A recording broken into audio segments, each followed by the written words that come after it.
আজকে মে মাসের 22 তারিখ 2026 সাল। এই মুহূর্তে আমরা আছি নারায়ণগঞ্জ জেলার রূপগঞ্জ উপজেলার শীতলক্ষ্যর নদীর পাড়ে সিটি মিলের পার্শ্ববর্তী একটা প্লেস, যেটা রাইট সাইডে ওয়াসা কোম্পানি। আমরা এখানে এসে একটা বিষয় বলতে চাচ্ছি। বর্তমান প্রেক্ষাপটে মানুষ এই গরু এবং ছাগল কুরবানি দেওয়ার জন্য বাজারে এটার কেনার একটা প্রতিযোগিতা সৃষ্টি হয়েছে। তো আমি পবিত্র কোরআন থেকে গবেষণা করে দেখলাম যে সূরা আনামের 146 নম্বর আয়াতে আল্লাহ বলছেন যে বনী ইসরাইলদের জন্য আল্লাহ নখরযুক্ত পশু হারাম করেছে এবং গরু এবং ছাগলের এক শ্রেণীর চর্বি হারাম। যে পশুর ভিতরে হারাম চর্বির আয়াত আসছে, তো সেই পশুরা তো কোরবানি করার জন্য জায়েজ হতে পারে না, কারণ ওর ভিতরে তো আল্লাহ পাক নির্দিষ্ট করে দিয়েছে হারাম বস্তু আছে।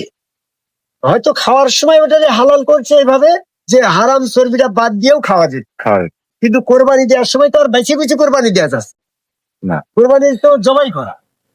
যেমনটি ভাবে সূরা সাফাতের 102 নম্বর আয়াতে ইব্রাহিম আলাইহিস সালামকে আল্লাহ স্বপ্নে দেখালো যে তুমি তোমার সন্তানকে কোরবানি করো।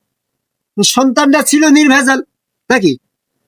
সন্তানের কিছু ভিতরে ভেজাল থাকলে, তার ইমানের পরীক্ষার ভিতরে ভেজাল থাকলে তার কোরবানি জবাই করা যেত।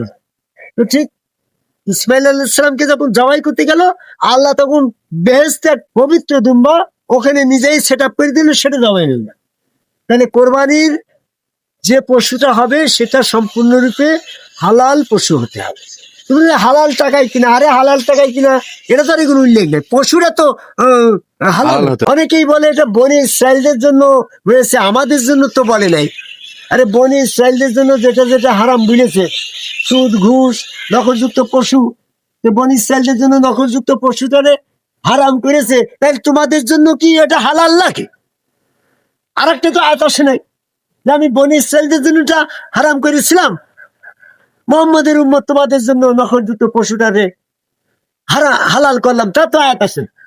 তাহলে ওই আয়াত অনুসারে সূরা আনামের 146 নম্বর আয়াত অনুসারে নখরযুক্ত পশু, বিড়াল, কুকুর, এইগুলা যদি হারাম হয় ওই আয়াত অনুসারে, ওটা তো আমরা খাই না।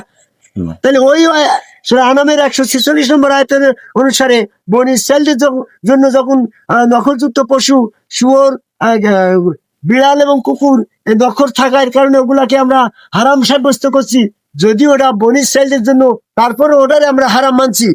তাহলে বনী ইসরাইলদের জন্য গরুর এবং ছাগলের দেহের মাংসের মাঝখানে থাবর থাবর ভাজা মাংসের ভাজের ওই থাবর থাবর চর্বি যখন হারাম করেছে, ওটা আমরা কিভাবে হালাল মনে করতে পারি? ওটা তো বনী ইসরাইলদের জন্য যখন হারাম, তাহলে ওটা আমাদের জন্য হারাম। তাই আমি আমার সংক্ষিপ্ত পরিসরে যেটা বলতে চাচ্ছি, সূরা আনামের 146 নম্বর আয়াত অনুসারে এই হারাম চর্বির সন্ধান আছে বিধায় ওই গরু এবং ছাগল কোরবানির জন্য সিলেক্টেড নয়, কোরবানির জন্য এটা জায়েজ নয়। আমি কোরবানির বিষয়ে শুধু এতটুকু বলতে চাচ্ছি, কোরবানিটা হচ্ছে হজের সাথে সম্পর্ক। হজে যারা যাবে কাবা গৃহের সীমানা প্রাচীরের সীমানার ভিতরে কোরবানি দিবে, পশু কোরবানি দেবে, সূরা হজের 22 নম্বর আয়াত। এবং বাড়ি বাড়ি কোরবানি দেওয়াটা সম্পূর্ণ কোরআন বিরোধী। এটা হচ্ছে সূরা বাকারা 196 নম্বর আয়াতে বলছে, যেখানে কাবা গৃহে হজে যাই যদি কোরবানি দিতে কেউ ব্যর্থ হয়, সেজন্য বাড়িতে গিয়ে 10টা রোজা করে দেয়। বাড়িতে গিয়ে যদি কোরবানি করার বিধান থাকতো, বাড়ি বাড়ি, দেশে দেশে, মহল্লায় মহল্লায় কোরবানি করার যদি আল্লাহ পাকের বিধান থাকতো, তাহলে বাড়িতে গিয়ে রোজার কথা না বলে কোরবানির কথাই বলতো গো।